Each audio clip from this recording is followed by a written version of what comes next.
Hello everybody and welcome to this tutorial. Today I will talk about MAC addresses, what they are, how they can be used, and how you can change them in order to hide yourself.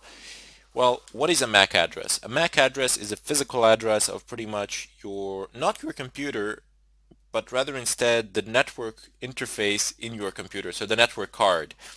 All of your network interfaces, they have a MAC address, be it a wireless or a wired interface. Regardless, it will have a MAC address burnt into it.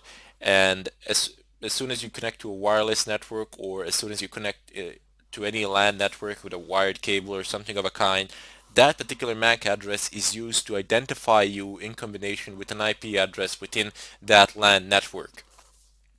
The MAC addresses do not go outside the LAN, do not go outside the first jump from the first router. So as soon as you go through the first router from your PC, your MAC address is no longer being shared. Anyway, let's just see how a MAC address looks like. So what command do we use if we want to list our network interfaces? Well, you use ifconfig. Oops, sorry, ifconfig. Press enter. There we go.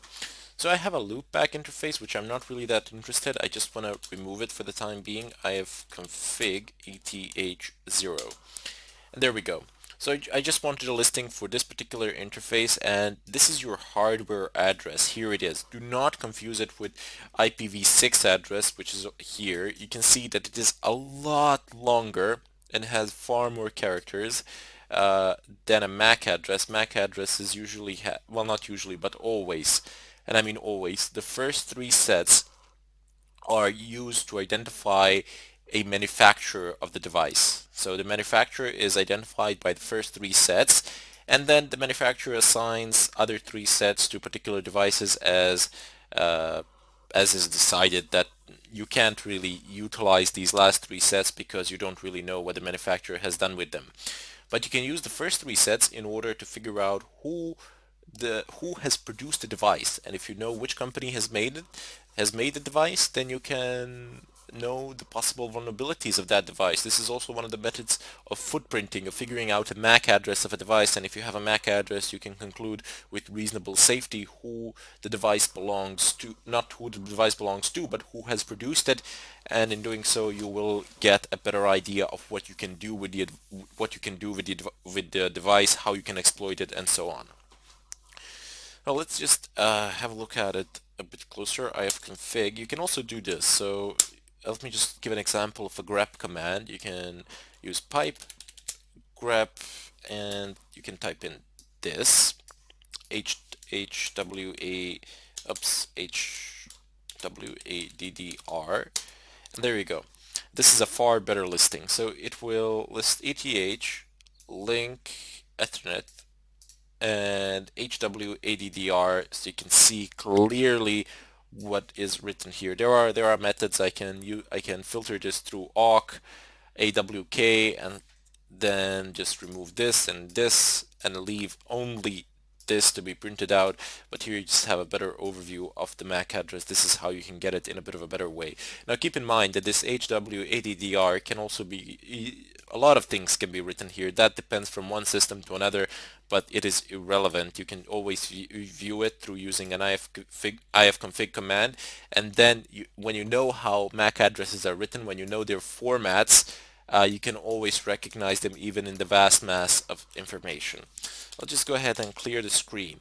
Since MAC addresses are used to identify you on a wireless network, you should definitely, I mean, they will identify the device, but nobody will know who is using the device. However, if somebody actually bothers to check the devices within the network, they will know who you are. They will be able to kick you off the network, and that's not a good idea. That's not what we want. We want to be anonymous and we want to hide.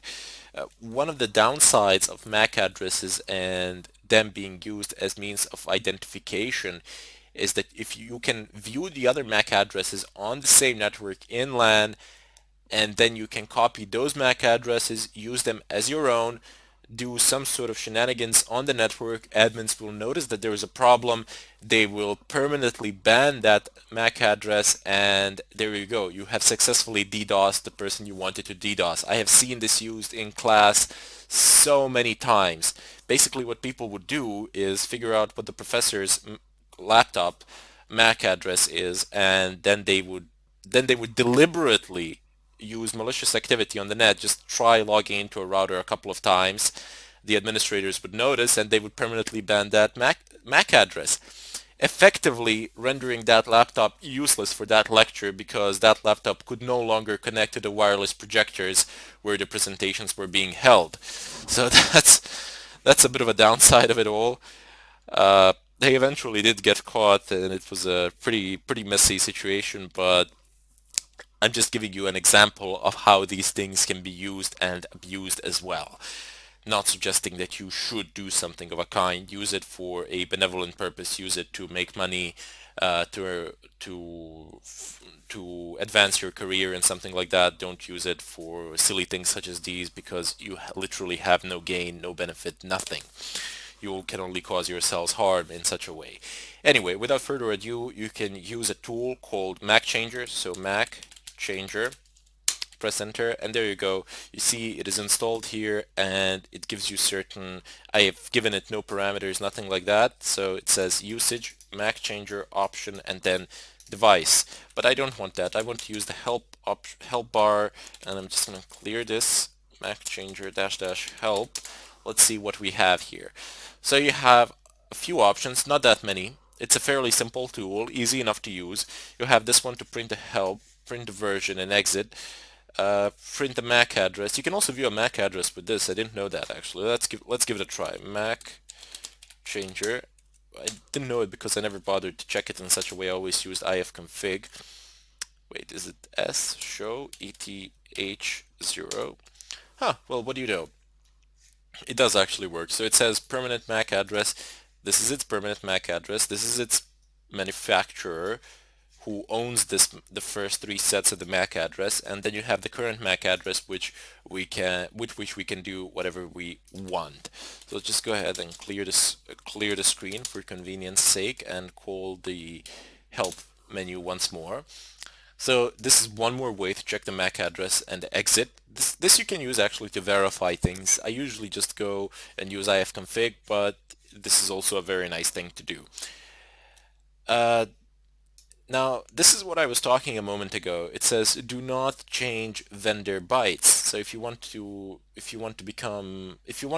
change your MAC address but still stay within the same vendor, it says don't change the vendor bytes. So those are the first 6 ones, the first 3 sets, that is.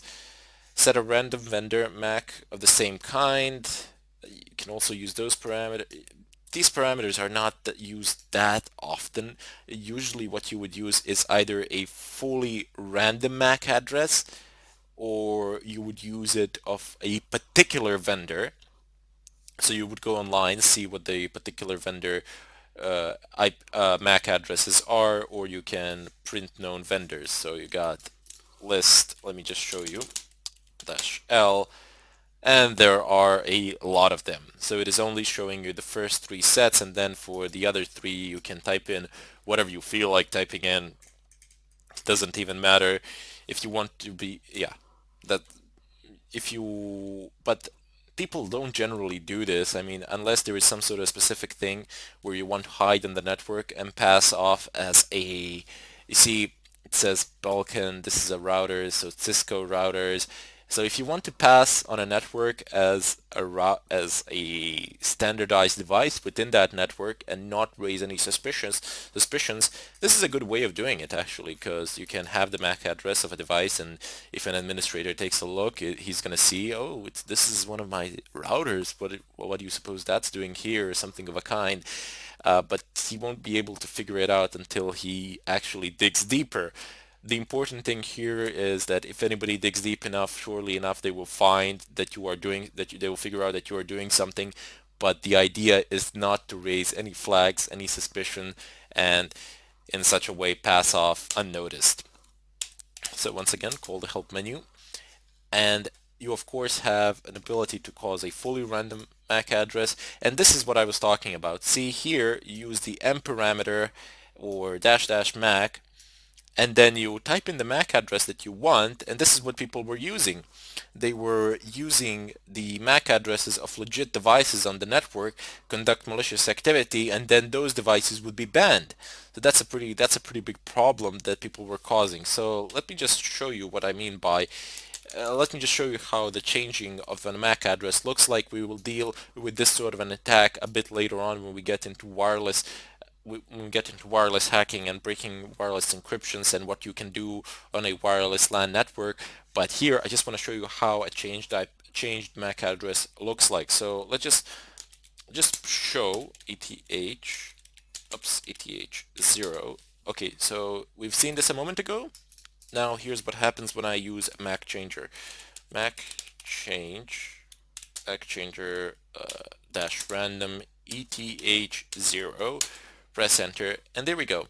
It says permanent, current, new. So this is the new MAC address, and it says unknown. I haven't assigned it to any particular vendor or anything of a kind. And if I now say show, excellent. So it says permanent and current. So this is the current one is the one that is being shown, that can be seen within the LAN network, and that is used to identify you, even though you can't actually destroy your own MAC address because it's literally burnt in. This one will be shared with everybody else, and this one will remain within your own computer. It will not go through, it will not exit your interface under any circumstances. Anyway, good practice would be to always to set up a script which on boot time changes the MAC address and sets it to random every time you boot your computer. So that's not a bad idea either. So if you are doing something and you forget to change the MAC address on LAN or something like that, it can be problematic. So not a good idea would be to set up an automatic MAC changing. So nothing really special there. You don't need to do any particularly difficult tasks. I will show this in the next tutorial, in the follow-up one. But until then, I hope that you have enjoyed the tutorial, and thank you for watching.